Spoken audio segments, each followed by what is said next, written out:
Hello, my name is Ruth We Nelson. should be live now. My name is Ruth Nelson, and welcome to our Master Coaches Weekly Buzz. This week's updates will address current issues, trends, and conversations with leaders in our sport. Master Coaches would like to thank John Foreman for hosting our Weekly Buzz. Now, let's hear from former Olympic coach Mick Haley, who will introduce our special guest today. Mick? Well, the Weekly Buzz has been pretty good here, Ruth. We've had Kathy DeBoer talking to us about collegiate volleyball. We've had John Spraw on last week talking about our national men's team and collegiate men's volleyball. And this week we have Dave Shoji, one of the most respected collegiate coaches in the U.S. ever. 1,107 wins, 85% winning percentage. Pretty special, David. Really glad to have you on. What have you been doing the last couple of years? Well, I've taken on retirement with gusto. I golf a couple days a week. I surf a couple days a week. I play bridge online. In the last couple of months, my two sons are home from professional volleyball in Europe. So they've been housed here, and with the national team kind of shut down, that they've just been here working out. One granddaughter here, and this life's really good. Well, that's really great to hear. I've got my granddaughter here today, and I'm doing the same thing. So it's a pretty fun time. But tell us about this new pro league that we talked about. How did this come about, and how did you get involved in it? Well, I got involved. I was introduced to the main guy, I guess. His name is Peter Hirschman. He lives here in Honolulu. He's a businessman, but he has two daughters that are playing volleyball, high school age. And so he really got enthralled with women's volleyball. He went to UH games here, and daughters play club ball. And so he's asking questions about volleyball. And so he has a group, a very, very amazing group of just young professional people, sports guys, sports women, that are really successful in the business side. And they wanted to explore this professional volleyball league because they found out there's nothing in our country. They really want to grow the sport. So they asked me to come aboard as just kind of an advisor, just kind of advising them with the actual league itself. They're not necessarily volleyball people, so I'm involved. There's some other people that you might know that are involved with the volleyball side of it. Anyway, it's just been really exciting for me to be involved in. And I think we have a good model. I think we're taking it very slow. I think their slogan now is walk, crawl, run, something like that. And so I'm really excited about the new league. Well, let's hear from Bob Bertucci, who's the head men's coach now at Sacred Heart University. Bob, did you have a question for David? Yeah, Dave, hey, listen, it's great to see you. I haven't seen you in a while. But I do have a couple of questions about this pro league. Maybe you can elaborate a little bit. What's going to be the structure and the format of this league? By the way, Bob and I go way, way back to when he was coaching at Tennessee, maybe even before that, Bob. It was really good to see you. And I kind of lost track of you, but it's great to see you still involved. And you're a great volleyball guy too. So as well as Brian and Mick and Ruth. And so anyway, the format, it's still in the formula stages. So I really can't say anything too detailed, but here's the format. We're going to have up to 8 to 10 teams. There's going to be two divisions, one kind of in the Midwest and one on the West. And so there'll be, the season looks like it's going to be like 20 games now, plus the playoffs. You play 3 head-to-head in your own division and then home and away with the other division. And we're still talking about the cities. There'll be cities where volleyball is very big. And so nothing's been formalized yet, but we're pretty close to announcing the league and announcing the cities. So just stay tuned for that part of it. But I'm part of the scheduling and that kind of thing. And I think we have a really good format. That sounds great. I know your longtime friend, Brian Gimmillaro, had a question for you. I'm gonna throw it over to him for a second. Hi, Dave. How are you? I'm good, Brian. I was going to ask you about the cities, but there's no formulated cities yet. No for sure cities. Well, I would say there's like 6 really solid cities, but until we actually ink the deal with the cities and with the communities and with the people that are in those cities, yeah, I really don't want to say, because something could fall through, something could, Sure. And then we could introduce another city that might bump one city out, but pretty well, I mean, trust me, they're in really good volleyball areas. Right. What do you see? How do you guys envision the team makeup? Who do you envision being the players of these teams? Where are they coming from? Okay, the players, and we're targeting, I think, players that are not on the national team and not in the national program, because the salaries we're not going to be able to offer salaries of these top players. They can go to Europe and make 100, 200, 300,000. We're not going to be able to pay that much. So as you guys know, there's 300 women playing volleyball in Europe and other leagues professionally. So let's say the top 20, 24 on the national program, that we can't touch those kind of players just because of salary restraints. We will go after those 26, 27 through 300 type players that might want to stay home and not go to Europe and make 20, 30, 40,000. Europe is not for everybody, as you guys know. And so we're going to offer another alternative to players that might want to stay home, might want to play for a little bit less money, or, I mean, it'll be appealing to some of the really good players. And if you guys, I mean, you know that the players from 25 to 100 are outstanding players, unbelievable players that everybody in this country recognized, and they were stars in college. Those are kind of players that we're going to be, I guess, recruiting. And, we're going to have a salary structure that'll be very, very lucrative to the top players, but reasonable.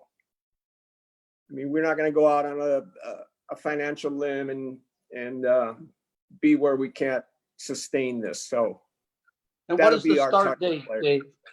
Well, excuse me. When is the start date? When do you feel like the start date? Well, there's going to be something happening in 2022, but the league will actually start in 2023.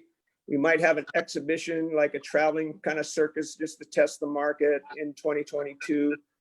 But the league itself will kick off in 2023. Good. I'm going to pass it on to the guru of children's volleyball, Ruth Nelson. Oh, Brian, you're so kind. Dave, it's been a long time for sure. I have not seen you forever since I paid all your way to LSU and we played on Tiger Vision. Yeah, we did. I remember that, boy. That was something. That was great. Of course. Hey, Ruth, I got to tell you that I was on with Terry Liskevich, and he still feels bad about scouting your team for me in 1975. You were upset at him. He was dating one of my players, by the way. Yeah, I remember that. Hey, Dave. Yeah, I'm gonna scout. I want to scout for you, and then you found out and just ripped into him. So anyway, that's a funny story. Oh, you love those stories, huh? Okay, yeah, now you know I'm going to ask you a good one, because I was with the first Major League Volleyball that started in '87, and now you're the 5th league for women, And I remember we had 9 players, no substitutions, unlimited. The ball's dead. You run in. One coach, the coaches decided they're going to all dress up in dresses and no pants. And what kind of things are you going to have to really entice the audience and get them excited? And what kind of rules are going to be? Or have you even addressed those rules? Yeah, well, we've talked about it. And the one thing we're looking at is the scoring. We're going to play to 21 instead of 25, kind of maybe shorten the game a little bit. But we're going to adopt the rule like the AVP has, where when you get to game point, let's say you get to 20, we're going to play 21, where that's the idea now. But if you get to 20, the scores are frozen and you must serve to score the last point. You know, kind of throw back to the old days. But, you know, we just feel like that might add a little incentive, and it might allow the other team to catch up. Like right now, if you're down 20-17, you're going to lose the game in most cases. So with the score frozen, then, you know, it allows the team that's behind maybe to make a comeback. Other than that, we just want to play volleyball, you know, straight volleyball, using FIVB rules with substitution. We don't want a wholesale subbing. We want to keep the rosters down. And so we're not going to have a bunch of DSs on the team. And so it'll be straight international substitution rules. Okay. We're still thinking about other ways to make it exciting for the fans and for the players too. So are you looking at a 9 to 12 roster?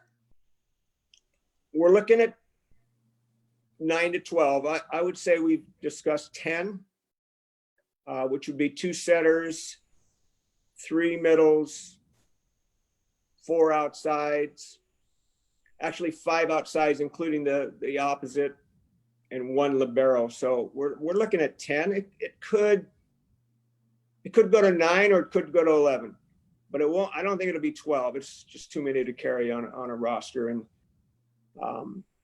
what we're looking at too, which I think is interesting for the fans, that we're going to have regional stars that either played in a college. Let's say Lincoln. We're going to maybe we go to Lincoln or Omaha, and then we want a Nebraska girl on that team. And so we're looking at regional stars. Minnesota might be somewhere, a bunch of Minnesota kids, Texas, somewhere down in Texas, where you have an immediate attraction with maybe 2 players. So we're looking at 2 regional picks. And by the way, the league is not going to be owned by individuals.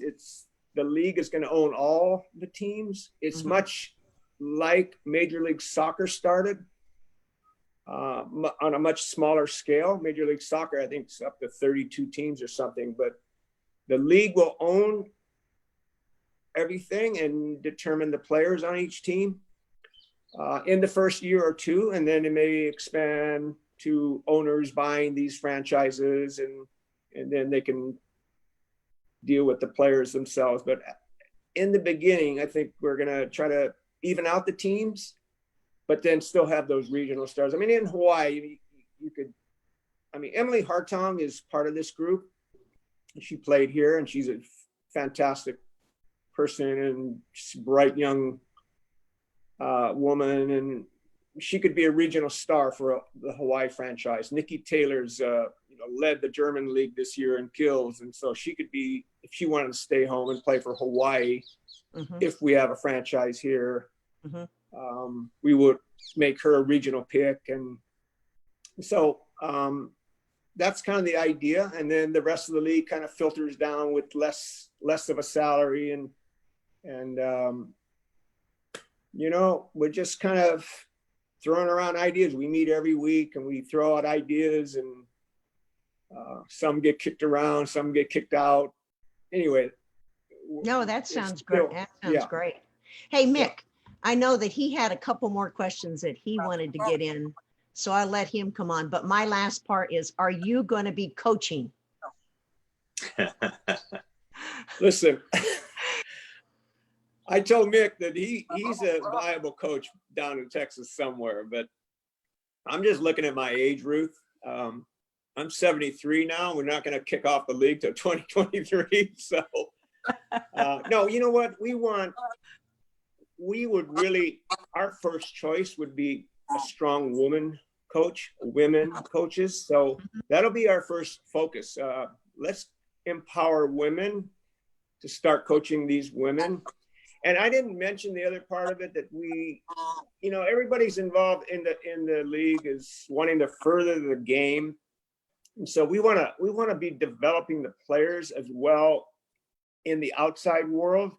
So it's not just, hey, play for us for 4 months and then see you next year. It's kind of, we want to get them involved in the club, maybe in the management part of it, maybe in the marketing, something that they have possibly could do in the future. So it's not only just playing the game and having a league, but it's just kind of empowering women to go on.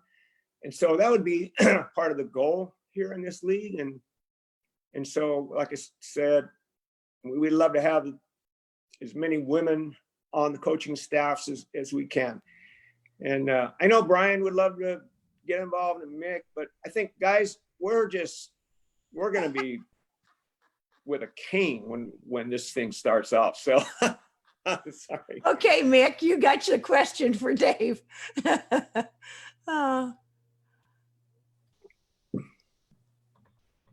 Appreciate that right there. That's pretty good. Hey, though there is a question about international players.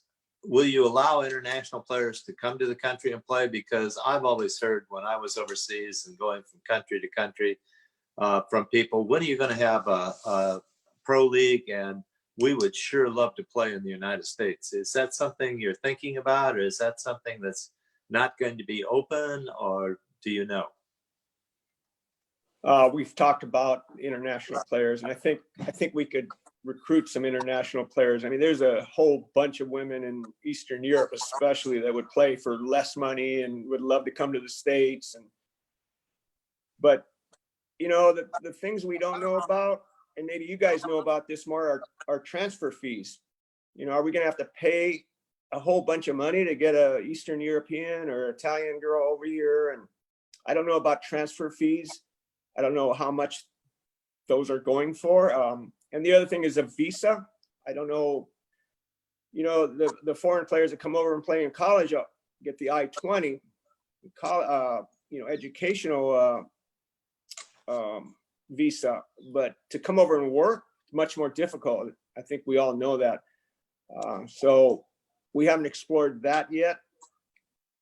So I think in the early year or two, it would be strictly American players, and then we can, depending on how the league goes, and if it's looking really attractive to other people, then we might recruit in Europe. So thinking about that, I'm assuming you're thinking smaller venues, packed houses. What about a TV package? Have you thought about a TV package of a packed venue, that, like Gregory Gym, for instance, or your facility there in Hawaii that we used to play in before Stan Sheriff Center opened up? Those kinds of venues packed full of people having a great time. Is that a viable TV possibility? Well, first of all, the venues, and I think you're right, we're looking at smaller venues. We're looking at, Gregory Gym would be awesome. I'm not sure we can get on that campus, but we're looking at junior colleges and really nice high school with capacities of maybe 2,000 to 4,000. And you're right, we would love to have it packed. So we do a lot of marketing and promoting. A packed house just makes it more exciting for everybody. So we didn't want to get into like the Stan Sheriff with 10,000 seats and have 6,000 empty seats. It looks bad.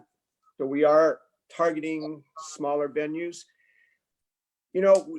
We're talking about streaming the games, and I think that would be easy to do and less expensive. The TV packaging, that's not on my pay scale, Mick, but that's certainly something that we would love to have in the future. But I think in the first year, we would stream it and let everybody look at it. Hey, this is exciting, that kind of thing. And And so maybe the TV package comes in year 2, year 3. I don't know, but TV's difficult to get on. But the other day I'm strolling on the internet, and I see the cornhole something championships on ESPN. Are you kidding me? But yeah, I mean, a TV would be ultimate dream of ours.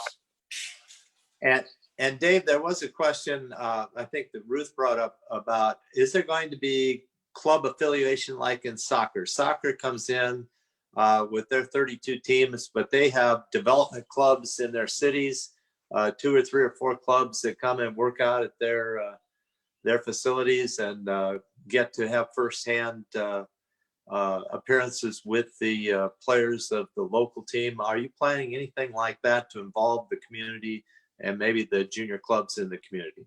We're absolutely looking at the grassroots, because that's, we want to grow the game at the youth level as well. And so if we can get involved with the clubs somehow, with juniors and maybe high school players, that absolutely would be something that we would try to do. Nothing more better than developing the young players at the high school level, or even younger. As you guys know, it's probably the most popular sport amongst teenage girls, and so we would love to get them involved.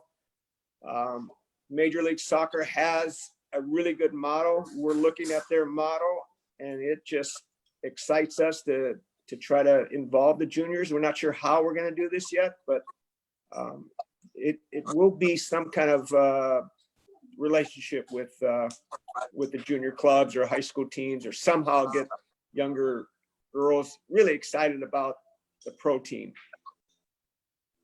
So a hint on cities might be who's got strong junior clubs, or maybe even who hosts qualifiers, huh? Yeah, there's a bunch of clubs that fit that kind of model. Big clubs. I mean, if you got involved with a club that had 60 teams, I mean, that's a whole bunch of girls that might support your team, and so that would definitely be a possibility. And almost every major city we're looking at has tremendous junior programs, and so that's not going to be a problem as far as finding clubs to get aligned with. But who they are, I mean, we're not quite there yet, but it's in the discussion. I mean, every time we meet, we talk about the clubs.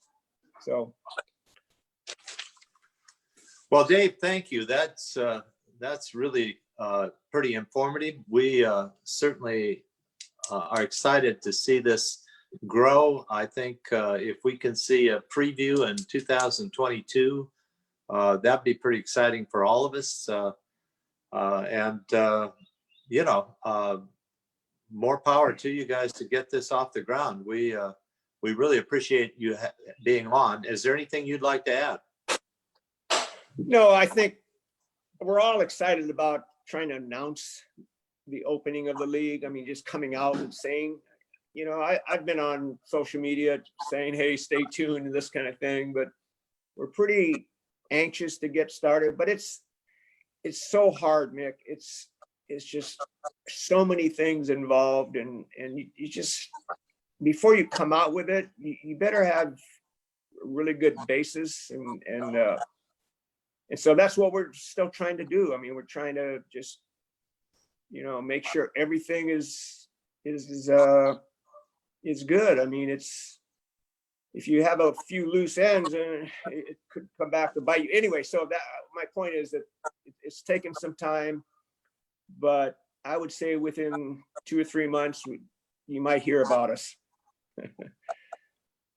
Well, So that's good. I have one question.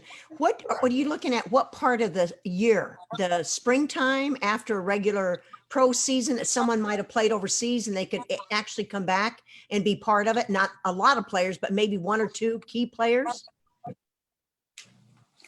Well, we don't want to compete with women's volleyball on the collegiate level, so the fall is probably out. Okay. I know we have men's volleyball in college in the spring, but very few cities are involved in men's volleyball. And so that's the time that we feel January through May, early May, not to conflict with the NCAA men's volleyball championship is in the first week of May. So we're probably going to be done last week of April. I don't think that there's some leagues that maybe like Puerto Rico that might start early and end by January, but if you go to Europe, you're probably not going to play in our league.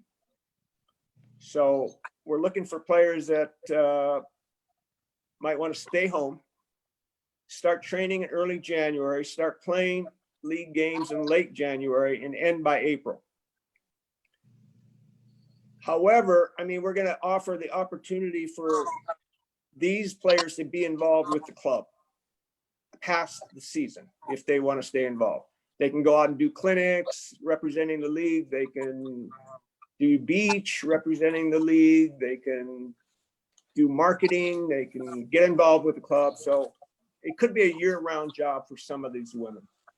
Okay, that's fantastic. Dave, I love it because you know me, I want women's volleyball, and I see that there's been so many leagues, and it's fantastic. I'm just glad that you accepted, coming on board. And Mick is going to talk a little bit about next week and who our special guest is. Yeah, thanks, Ruth. And thank you, David. Appreciate you being on. Next week, we have Cecile Renaud, the longtime great Florida State coach, women's coach, who is now chairman of the board at USAV. And she's coming on to talk to us in her position as chairman about what's happening the rest of the year with junior volleyball, USAV junior volleyball, and maybe for the future, what they're looking at, what's happening to the clubs because of COVID-19, things that are happening, what's happening with the teams, the tournaments coming up, those kinds of things. And then she's going to add, I hope, a little information on this new professional league that they have announced they're partnering with the company that's coming out a little sooner than the one that David talked to us about today. So we're really excited to have Cecile join us next Wednesday, and I hope you'll join us too. Back to you, Ruth. Wow, lots of things happening. Thanks, all the master coaches, for being part of this. And don't forget, viewers, to follow us on Facebook, Volleyball Master Coaches, and on Instagram and Twitter, VB Master Coaches. And again, John, thanks for hosting, and back to you, John, for your updates.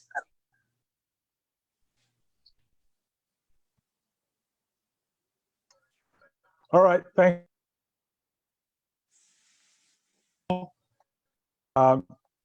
The coaching conversation series continues. I've got another one lined up on Friday. So if you're interested in learning, just listening to other coaches talk about a variety of different topics, you should check that out. Coaching VB on Twitter. You're obviously on this Facebook page if you're on the stream. And also Coaching Volleyball is a group that I've got, as well as coachingvb.com, which is where the blog is. So with that, have a good rest of the day, everybody. We look forward to seeing you next week.